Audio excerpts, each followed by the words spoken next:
Hello wonderful people, you are welcome back to this channel. Please permit me to take a step backwards in this video.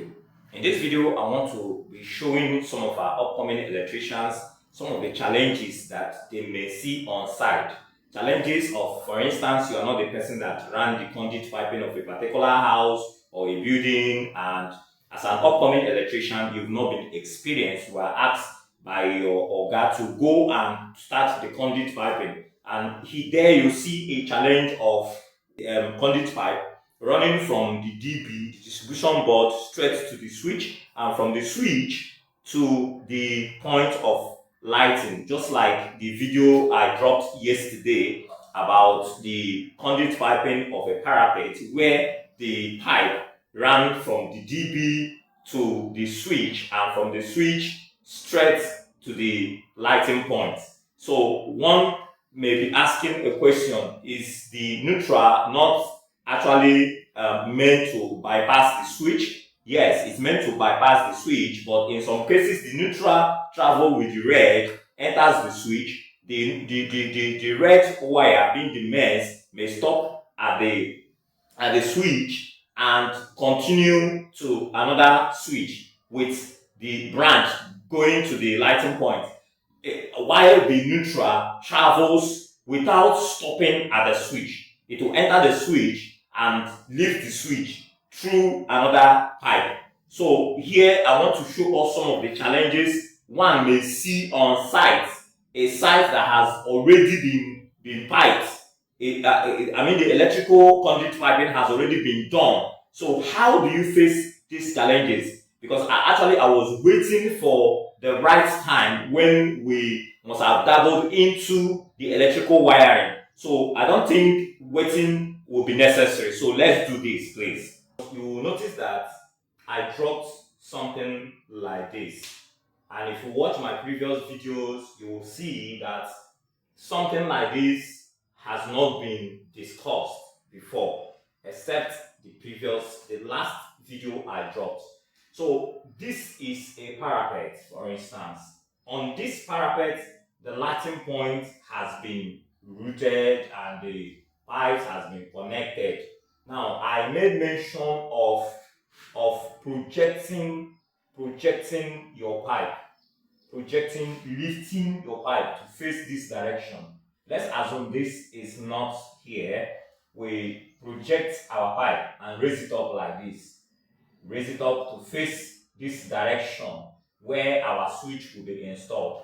Now, if you take a closer look, I joined it for the demonstration purposes. I joined it. Now, this is our DB. This is the DB here. The DB is connected to the switch direct. Normally, there should be a box here, a lighting box somewhere, or a lighting point somewhere where the switch will be connected to. So if the switch is connected to this, while the red wire and the black wire travels, the black wire will stop here, the neutral will stop here, while the red, during wiring, while the red travels from the DB, it travels and passes here straight to the switch. And from the switch, when it stops here, we now connect a branch that will light this light here. Then we continue. When we continue, the black will travel from here. If this connection goes this way, if this connects to this, for instance, this is another pipe that connects to this particular circuit, lighting circuit, where we have 1, 2, 3, 4, 5, 6. Now here we have this pipe. Here we have something like this. Assuming if we have a lighting point here, and this enters our switch. Look at our switch here. While this travels to another lighting point here. It is very easy. This one is very easy for any electrician. An upcoming electrician will easily know that yes, our red is traveling with the black, and the black stops here and continues that way, while the red travels straight to the switch, and that is the mains. From here, our mains will stop here, then the branch will connect to this, that a branch that will on this. Then if we want it one gang, the same one gang will on all of this at the same time. So the red will travel to this, from this point another red, from this point another red, from this point another red, till you get to this point. Then the black that travel and stops here, another black will go to this point, another black will either go that way and return to this one, another black will come just that way. That is if you don't want to see three blacks here. If not, the black will come to this point, another black will come to this point, another black will come to this point. But in order to avoid that, one black may go this way, stop here, another black will join it and come here. That is 1. Then the next black will join to this point, that is 2, and it will continue. Professionally, when there is no box like this,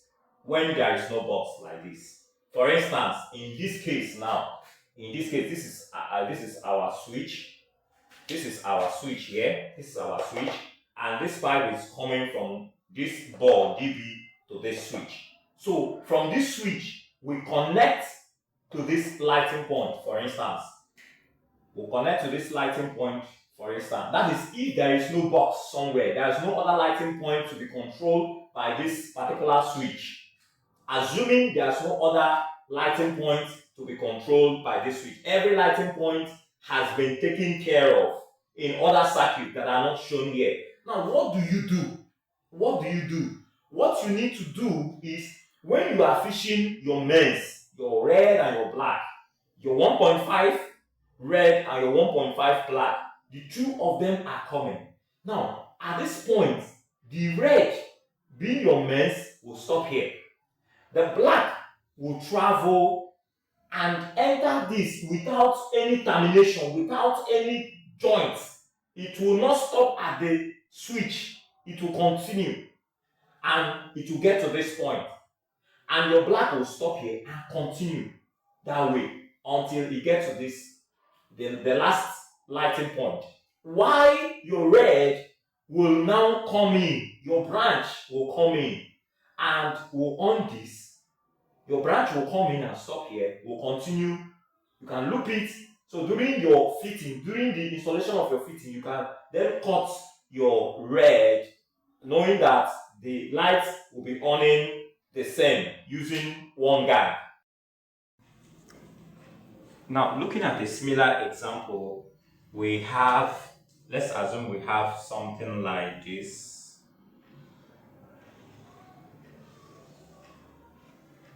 This is a building.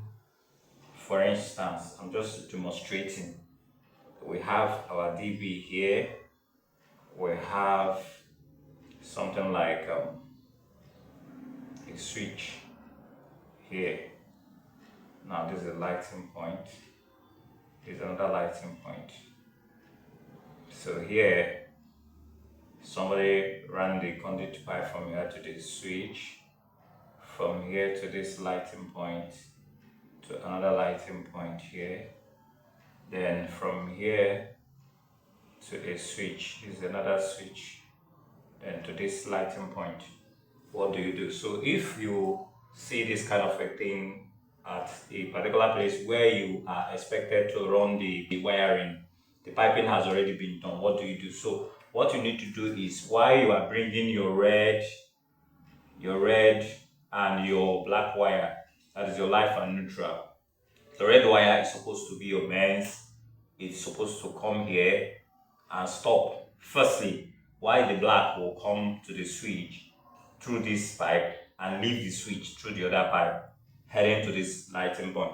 So while the mains stop here, the branch should follow from this particular switch to on this, maybe one branch, another branch will follow, except if you want it one gang, meaning that that particular branch that is coming will on this and this. Then another mains going will start from this switch to travel to this other switch. So this is a similar situation where each time you see this kind of scene, don't see it as a challenge. All you need to know is how to wriggle your way out of the situation, knowing what you should do. That is why I talked about professionality. If you are doing it like a professional, no matter how they run the pipe, the conduit piping, you are a professional, you should know what to do. For those who are upcoming, you find it difficult, you start asking questions. You don't need to fidget when you see this kind of a thing. There are other challenges which I may not bring in now to shorten the time of this video. So at this time, I've come to the end of this little demonstration just to guide us so that when you see this kind of thing, you will not be fidgeting. You will not actually see it as a problem. It is one of those things that you need to do as an electrician. Subsequently, there are other things I will need to show you as time goes on. Anyone you see, just drop your comment, ask questions so that I'll be able to guide you. I wouldn't want this video to be longer than necessary, so I just want to show you this because somebody actually asked a question pertaining to this. So that is why I always recommend that you ask questions. Make sure you send your comments at the comment section. Let me know where it is bothering you so that I'll be able to provide solution, answer your questions, and put you through. I'll be ending this video at this point in time. Subsequently, I'll be treating some other challenges that affect most of our upcoming electricians so that you don't see them as challenges. So take your time, go through it, digest it, and make it of immense help to yourself. Thank you for watching, and remain blessed.